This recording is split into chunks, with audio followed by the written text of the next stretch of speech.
शूद्रों का सत्य मिथिलेश के सिंह जी की प्रस्तुति वीडियो के माध्यम से जानते हैं पुस्तक के बारे में।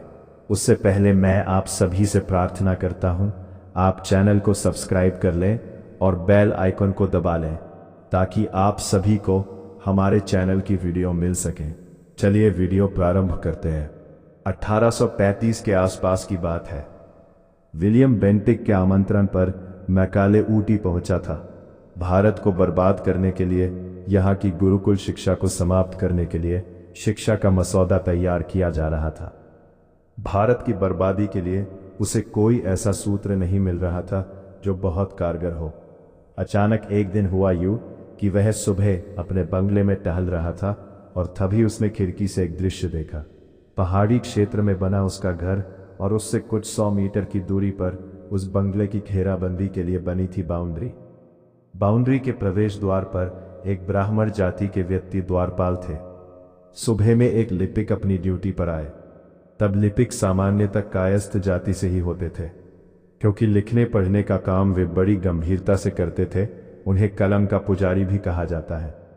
ज्यों ही द्वारपाल ने द्वार खोला, लिपिक महोदय ने भीतर प्रवेश किया और प्रवेश करने के साथ ही उन्होंने द्वारपाल को पैर छूकर प्रणाम किया।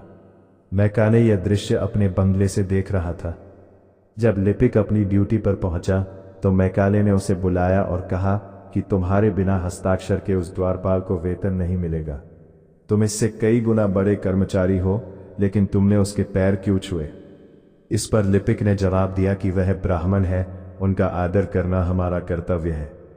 भारत में ज्ञान की पूजा होती है और ब्राह्मण को हम लोग ज्ञानी समझते हैं, इसलिए मैंने उनके पैर छुए। मैकाले ने उसी क्षण समझा कि मुझे भारत को बर्बाद करने का रास्ता मिल गया। उसने ये कहा कि भारत में यदि ब्राह्मणों को समाप्त कर दिया जाए तो भारत की संस्कृति मर जाएगी और फिर हम जो चाहे वह कर सकते हैं। आज जो स्थिति बन रही है वह मैकाले के इसी षड्यंत्र का हिस्सा है। फिर मैकाले का षड्यंत्र शुरू हुआ और उसने ब्राह्मणों को बदनाम करने का कुचक्र प्रारंभ किया। अत्याचारों की मनगढ़ंत कहानी गढ़ी गई और इन सब झूठे आरोपों का दोष ब्राह्मणों के सिर पर मढ़ दिया गया, जबकि इतिहास इस बात का गवाह है कि ब्राह्मणों ने कभी सत्ता नहीं संभाली। वे हमेशा शिक्षा दीक्षा के काम में ही लगे रहते थे और ऐसा कोई उदाहरण नहीं जिससे यह साबित हो जाए कि ब्राह्मणों में शिक्षा देने में भेदभाव किया। जो 2-4 उदाहरण मिलते हैं वे सब भी एकदम मनगढ़ंत उदाहरण हैं। एकलव्य का उदाहरण उनमें से एक है, जो कपोल कल्पित और एकदम फर्जी कहानी है ताकि जातिवाद का नैरेटिव स्थापित किया जा सके। अभी कुछ दिनों पहले मैं प्रिय लेखक और बड़े भाई मिथिलेश कुमार सिंह जी की पुस्तक अंबेडकर, इस्लाम और वामपंथ पढ़ रहा था। अंबेडकर जी के नाम का प्रयोग करके कैसे इस्लाम और वामपंथी भारत को अपने कब्जे में लेने की ताक में है और वास्तव में अंबेडकर जी के विचार वामपंथी और इस्लाम से कितने अलग हैं, और ना सिर्फ अलग है बल्कि उनके कितने विरोध में हैं, इन सब की पोल पट्टी उस पुस्तक में खोलकर रख दी गई थी। एक एक तथ्य जो हमसे छुपा लिए गए उसे पुस्तक में प्रदर्शित किया गया था। आज मिथिलेश जी की पुस्तक शूद्रों का सच प्राप्त हुई है। अभी पुस्तक का कवर पृष्ठ ही उलट रहा था, तब तक कुछ ऐसी बातें मुझे दिखीं जिसने ध्यान आकर्षित किया। वास्तव में शूद्रों को इतिहास में अपमान का पर्याय बता दिया गया, जबकि वास्तविक स्थिति ऐसी नहीं थी।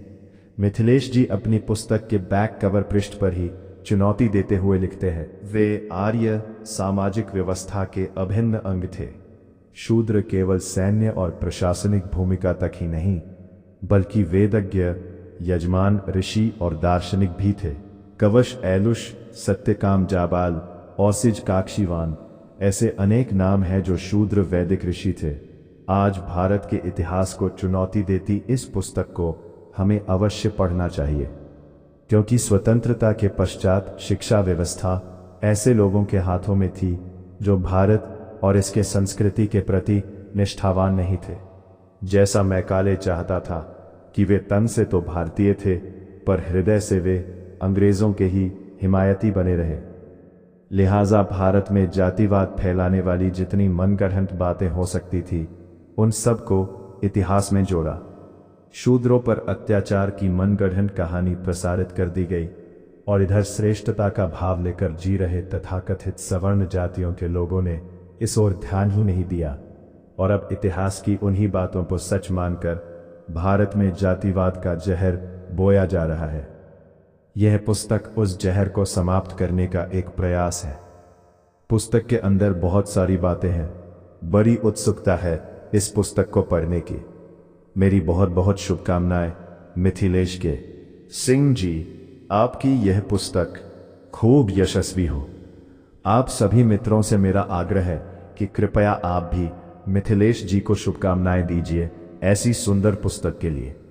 यदि आपको हमारी प्रस्तुति पसंद आई है तो अपनी प्रतिक्रिया अवश्य दें।